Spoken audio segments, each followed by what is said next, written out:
I don't think if the government should put so much energy on the claims by the opposition that they are going to swear in Raila Odinga, because Kenya is a constitutional republic and we operate within the four corners of the constitution. The president has been sworn in. So and there are laws on how a president is sworn in. They are instruments of power, which are now in the hands of the President Uhuru Kenyatta. So how is Raila going to be sworn in? This is just political statements, but again, those political statements might be insightful. They might incite their supporters to imagine that actually this is going to happen and Raila is going to be the president. So if we hear those kind of statements as a country, we need to condemn them.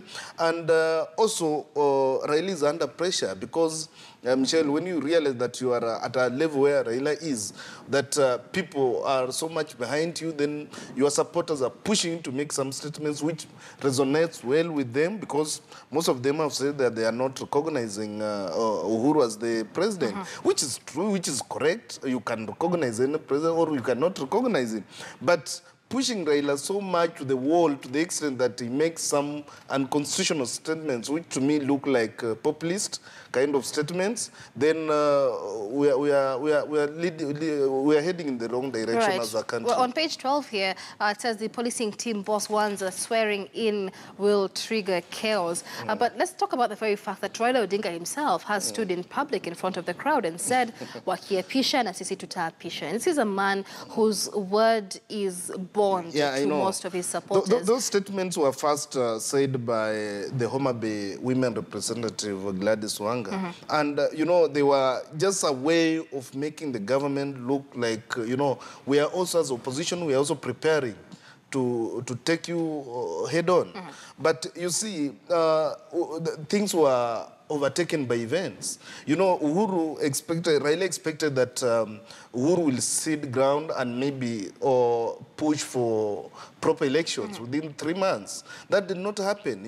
Uhuru said he's going on with the plans, and the IBC said they will go on with the plans as per the constitution. Elections were held, opposition boycotted to participate in these elections. So Raila is between, hard rock. He cannot really come out and say, okay, I'm going to spearhead the election within 3 months. As much as he does not recognize President Uhuru Kenyatta, what he's pushing for is negotiation. Say we need to dialogue. What are the tenets of this dialogue? What are the, the pillars under which this dialogue is going to be held? Because both of them hold very divergent views on, on the dialogue process. Uhuru is saying we need to dialogue on governance, on how we are going to borrow ideas from the opposition to include in our governance. But Raila's agenda on dialogue is about election within 3 months.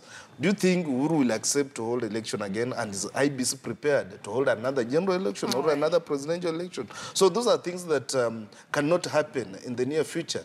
And the opposition should come to the realization that elections are now behind us, and we are now preparing for 2022. People have started talking about succession politics of 2022. Who is going to succeed Uhuru?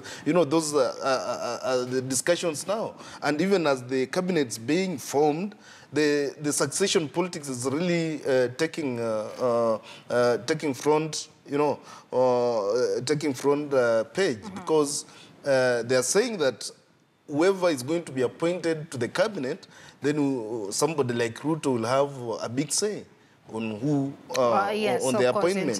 So those are a kind of discussion, unless if the opposition wants to be part of this government. I've seen discussions, debates of creating slots for the opposition, like the Prime Minister's position. But I think our constitution, the crafters of our constitution also, I don't know why they felt that the opposition, whoever loses as a presidential candidate, then loses it all, everything. Then the winner takes it all. So those are some of the challenges that we're having. That is where the dialogue needs to begin in the country. Let's